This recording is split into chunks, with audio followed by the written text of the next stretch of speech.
નમસ્કાર।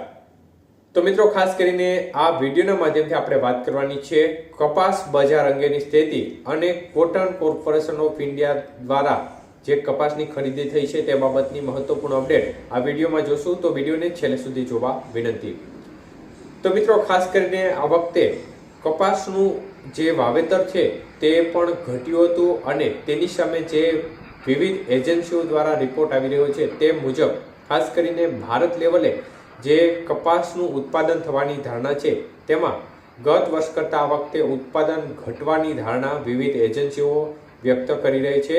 જેમાં ખાસ કરીને 300 લાખ ગાંસડી આજુબાજુનું ઉત્પાદન છે તે થવાની સંભાવનાઓ વિવિધ એજન્સીઓ દ્વારા વ્યક્ત કરવામાં આવી હતી।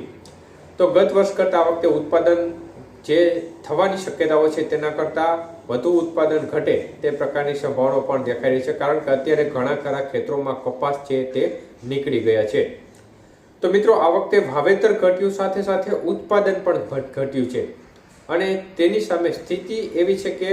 ઉત્પાદન ચોક્કસપણે ઘટ્યું છે, કપાસ બજારમાં પણ ઓછો આવી રહ્યા છે અને સામે બજાર પણ ઓછી જોવા મળી રહી છે। મતલબ કે આ વખતે સ્થિતિ ખૂબ જ વિચિત્ર જોવા મળી રહી છે,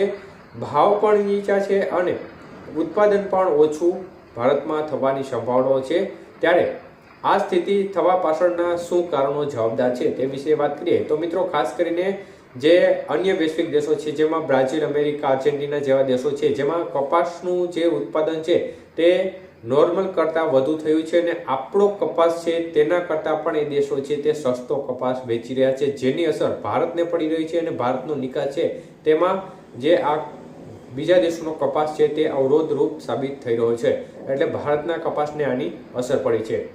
તો સીસીઆઈ દ્વારા અત્યાર સુધીમાં 60 કેન્દ્રો પર ટેકાના ભાવે ખરીદી થઈ રહી છે અને ખાસ કરીને ટેકાના ભાવે અત્યાર સુધીમાં સ્થિતિ મંદ જોવા મળી હતી, પરંતુ હવે બજાર છે તે ટેકાના ભાવથી પણ નીચે સરકતા ટેકાના ભાવમાં ખરીદી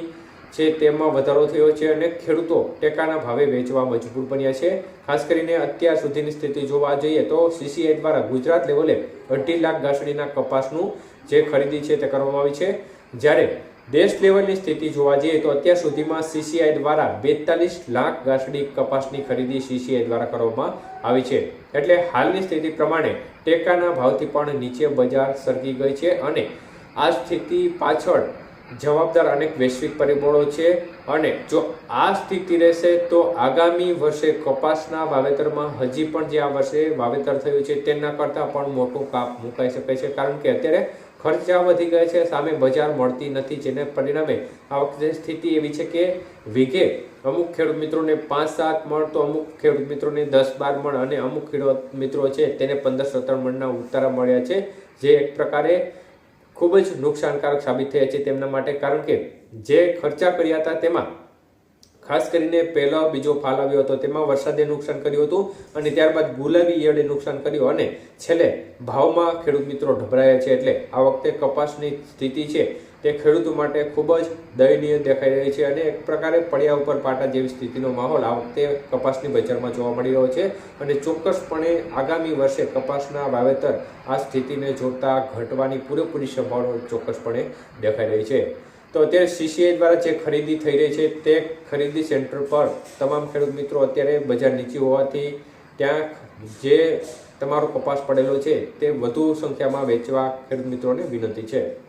તો આ પ્રકારનું વલણ જોવા મળી રહ્યું છે કપાસ બજારમાં। આગામી દિવસોમાં પણ હજી ખાસ મોટો સુધારો જણાઈ રહ્યો નથી, એટલે ખેડૂત મિત્રો કપાસ ટેકાના ભાવે જતો હોય એટલો પોતાને જરૂરિયાત પ્રમાણે નિકાલ કરવો। આભાર।